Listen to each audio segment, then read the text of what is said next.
people like me. You need people like me so you can point your fingers and say, that's the bad guy. That's the bad guy. That's the bad guy. That's the bad guy. That's the bad guy.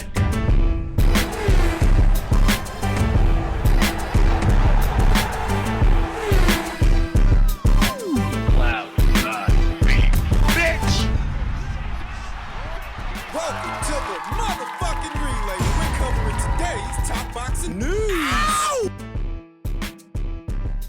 Okay, we'll start with this. It's Fight Week. Fight Week for Costa Rica's own unified minimum weight champion and 3-division champion overall, Yocasita Valle, who will be sharing the ring with Mexico's own former champion, Annabelle Ortiz, a fighter who reigned as WBA champion at this weight for something like 8 or 9 years. That was up until she shared the ring with East LA's own Senicia Estrada. Senicia took that WBA title from her. It's the one she still got right now. Senicia, who holds the WBA title and the WBC title at this weight. Yocasita, she's got the WBO and the IBF, both of which she will be defending this weekend on Saturday against Annabelle Ortiz. The former champion, the veteran who sports a professional record of 33 wins with 5 losses, no draws, 4 knockouts, having only ever been knocked out once in 38 professional bouts. That was many, many years ago, over a decade ago at the hands of Naoko Fujioka in 2011. Yocasita Valle, she sports a professional record of 29 wins with 2 losses, no draws, 9 knockouts, having never been knocked out in 31 professional bouts. And she is plenty experienced herself, just like Annabelle Ortiz, though some years younger than Annabelle. Annabelle's 37, Yocasita's 31, so it's safe to say that Yocasita, even though she's plenty experienced, she's a lot fresher and a lot younger than Annabelle. To the eye, a more athletic fighter with more speed in those hands and more speed in those feet.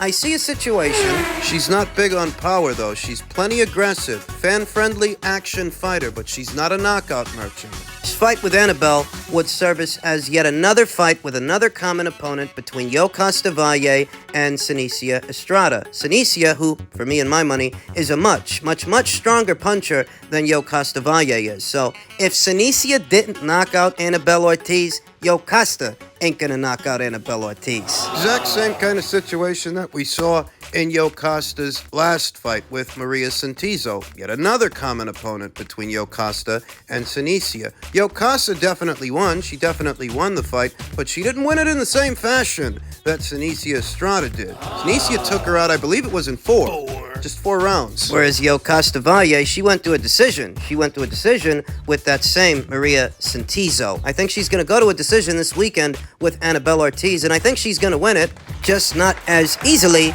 as Senicia Estrada did when she fought Annabelle Ortiz well over a year ago. Senicia won a lopsided points decision, whereas I think Yocasita is going to have to labor. She's going to have to work for it a little more. She's plenty faster than Annabelle and more athletic, but her combinations can become somewhat repetitive and monotonous, that she is a somewhat easier fighter to read than Senicia Estrada.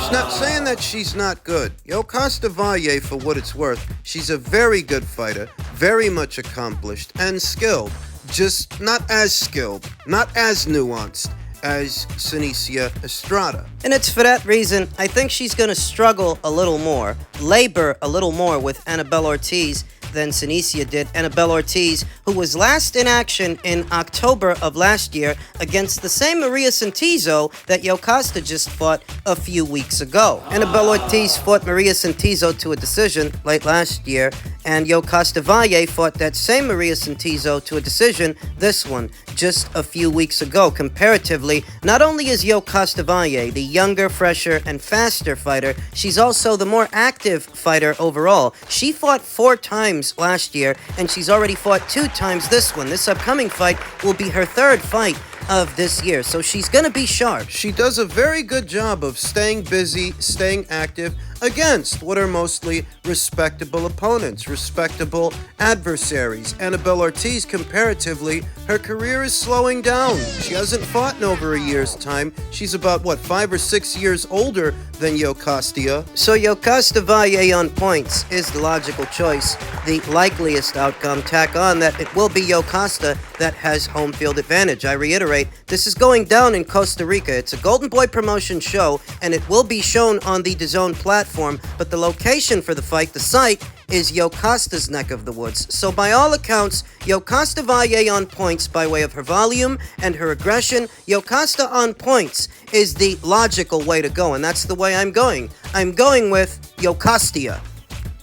In men's super lightweight news, despite moving up, Devon Haney believes making 140 won't be easy, and perhaps it's because, by all rights, he should have moved up a while ago. Could have. The physical condition of Devon Haney at some of his weigh-ins tell the story of a fighter who was greatly struggling to make that weight. And after a short while, he might start struggling to make this one. With Haney still in his 20s, he still has room to grow. As he walks past mirrors in his palatial estate, he notices that his shoulders are getting broader, his back is getting wider, and his muscles becoming more and more defined. Campaigning at 140 will allow him to fight in a more comfortable weight class, but that doesn't mean he'll have an easy time when he's asked to jump on the scales. It feels good, Haney told a group of reporters when asked how he feels about his new weight class. I've been eating more. 135 was hard for me to make, but 140 won't be easy either. I'm a big guy. I'm getting bigger. My body's maturing. My muscles are filling out. Even though I'm moving up in weight,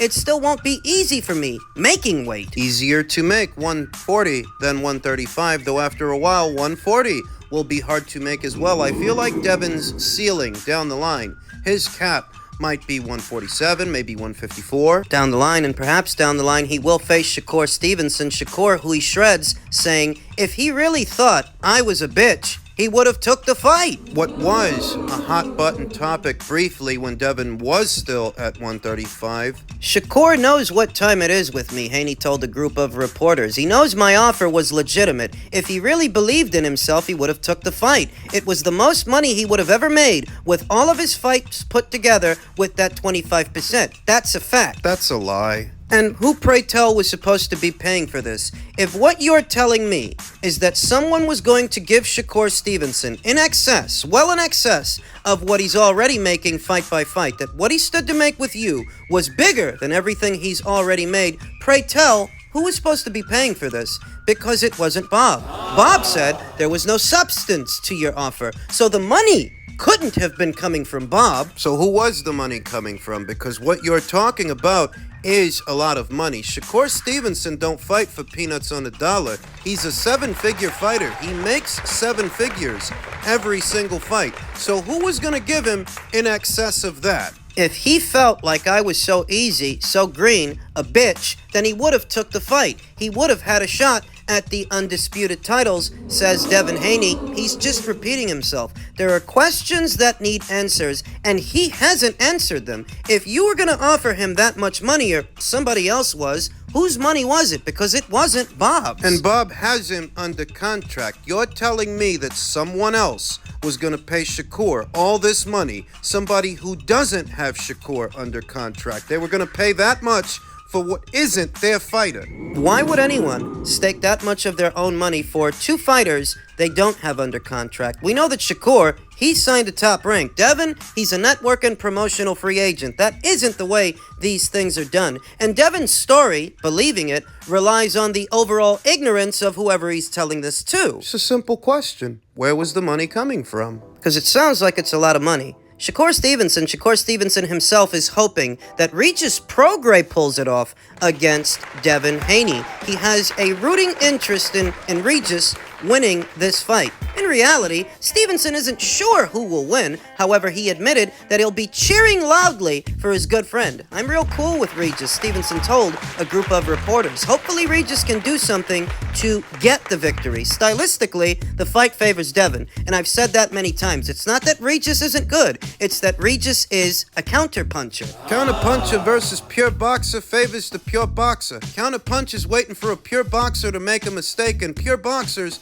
they don't usually make those because They don't usually take chances. They don't throw that many punches in the round, thus there's not that many punches for you to counter. It's difficult for that counter puncher unless they make an adjustment, unless they tweak things and break character a little bit. The caveat for Regis is that in spite of him being a very good fighter, he's also a maturated fighter. He's more mature. He's not a young guy like Devon, and he may not be as adaptable. He may be set in his ways. That is what happens as you get older in a very general sense. You get settled. You settle into who you are. In this instance, your identity as a fighter. I think Devon might feel better at 140. Maybe he does beat Regis, but he does have a little trouble with southpaws, it looks like, says Shakur Stevenson. And it is true. In the past, Devon Haney has showed some vulnerability to fighters who lead with their right hand, southpaws. But it's not just because they were southpaws, it's because they were volume punchers. Who Shakur Stevenson was referring to is Jojo Diaz and Vasyl Lomachenko. That, yeah, they're southpaws, they have that in common, but what they also have in common is that they're busy punchers, prolific punchers. They put punches together, more so than Regis. It's not just because they were southpaws, it's because they were combination punchers. Where Regis normally waits to get off a hard counter before he moves in, he's got to tweak that, initiate the action, throw punches in bunches. And I've said that to no end. Shakur Stevenson has caught wind of all this stuff that Devon Haney's been running around telling people, and his reply was he's lying just like his daddy. I can't push nobody out of a position that's the undisputed champion. The only way he could move out of position is if he makes the choice to move out of position like he did. He chose to move up and fight Regis because he felt that was an easier option. That's what I've been saying. If Devon Haney is saying that Shakur's the one that walked away, then why does Shakur still have a title shot, and why is Devon's old title now vacant? That doesn't make any fucking sense. If he's the one who walked away, he wouldn't still have a title shot now, and if he's the one that walked away, you'd still have your belt. You'd still have your title. But you don't. A Twitter user that goes by the name Brett Favre is a thief said, "Bro, you turned down a fight for Undisputed. You've got to hush until further notice. Nobody is taking you seriously until you go take what you say is yours. The checks write themselves if you do that. Until then, you're looking weak." Apparently, this is a guy who doesn't want to give this much thought. Didn't stop to ask himself that if Shakur's the one that walked away, why does he still have a title shot? Why is Devon's title now vacant? Where was this money? Where was this offer coming from? Who was bankrolling all of this? Maybe this guy, other guys like him, are just bigger Devon Haney fans than they are Shakur Stevenson fans. Thus, they're gonna believe whatever Devon says, no matter how nonsensical it is. Boxing fans are stupid, emotional like that. They never stop to ask themselves those questions, but every single one is a legitimate question. If we are to believe that you were offering him more money than he's ever made, or more money than he's made in his last 3 fights, where was that coming from? In any event, I never expected Shakur to be Devon's next fight after Vasyl Lomachenko. In fact, I don't expect these two to fight until sometime down the line, maybe at 147. Because I felt Devon's not going to stay at 135 after the Lomachenko fight, win or lose, and look, he isn't. He's literally telling you guys he might start struggling to make 140, but you think he was going to stay at 135 for Shakur Stevenson. Where's your head? And finally, in men's heavyweight news, Alexander Krassyuk, Usyk's promoter, is saying Fury needs to furnish proof of an injury to move off of that December 23rd fight date. It seems that Team Usyk are driving a hard bargain, at least publicly they are. Fury's promoter, Frank Warren of Queensberry Promotions, ruled out December 23rd, saying he wants Fury to rest for the remainder of the year. Warren even floated February as a potential date for the fight. Video interviews staged the day after showed a visibly bruised up Fury. Krassyuk understands that Fury may need time to heal, at the same time does not want to be strung along by any of Fury's risk-averse tactics. We have a date in the contract, but come on, we are reasonable people, Krassyuk told Seconds Out. If he really is injured and he really is unable to fight, that might happen to any fighter. Let's get it straight. Irrespective of what Team Usyk might want or what Frank Warren might want, if Tyson Fury himself, based on the available information, that the contracts are already signed, the fight is already made. December 23rd was the proposed fight date. With these aforementioned factors in mind, if what Fury wanted to do was fight in December, then he'd fight in December. And it's as simple as that. Don't let Frank Warren taking the heat off of Fury, taking one for the team, laying down on that grenade. Don't let that distract you. If Fury wanted to fight Usyk this year, he'd be fighting him this year. So when he doesn't, and we know he's not going to. It's not because of Frank, it's not because of this, it's not because of that, it's because Fury doesn't really want to. It sounds better when you let Frank take the heat for it, but the truth is, if you don't fight Usyk in December, it's because you don't want to. As far as I'm concerned, he never did. It has to be done in a proper way, Krassyuk continued. If he really is injured, then there is some kind of medical procedure that would certify his injury. Then probably that's okay. If it's just they don't want to fight Usyk because he is weak and they don't want to take a risk, then it doesn't sound reasonable for me because you know why? What's the difference between losing to Usyk on December 23rd or losing to Usyk on January 17th? Or losing to Usyk, let's say, February 13th? There's no significant difference. The sooner, the better. Krassyuk is driving a hard bargain. I wonder if he really has a precedence to do so, at least based on things Tyson Fury said ahead of this weekend's fight. He did say that Usyk can't get out of this, as if he wanted to get out. That the date is set and the contracts are signed, and if they don't fight this December 23rd, he would be in breach of their contract. Well, doesn't that also apply to him? That if you don't fight Usyk on the 23rd, you're in breach of said contract? By that logic, you would have to furnish evidence, medical evidence that you are unable to fight, unable to compete this upcoming December. And while Tyson Fury is sporting a black eye and small cut, a superficial cut on his forehead, these are not injuries that would prevent you from competing. They are inconveniences, and God forbid anybody should inconvenience the Gypsy Queen, right? Right. By the time that December 23rd gets here, just based on what injuries Fury may have sustained superficially in that match, devoid of furnished proof from a medical doctor that he cannot compete on December 23rd, what are we really talking about? By the 23rd, that eye, it will have healed up, and that cut on his forehead, it will have scabbed over. So what injury is preventing him from competing and honoring their existing contract? If it is on paper, the way they're saying it's on paper. Furnished evidence. That's what Alex Krassyuk is asking for. Medical evidence that he cannot compete.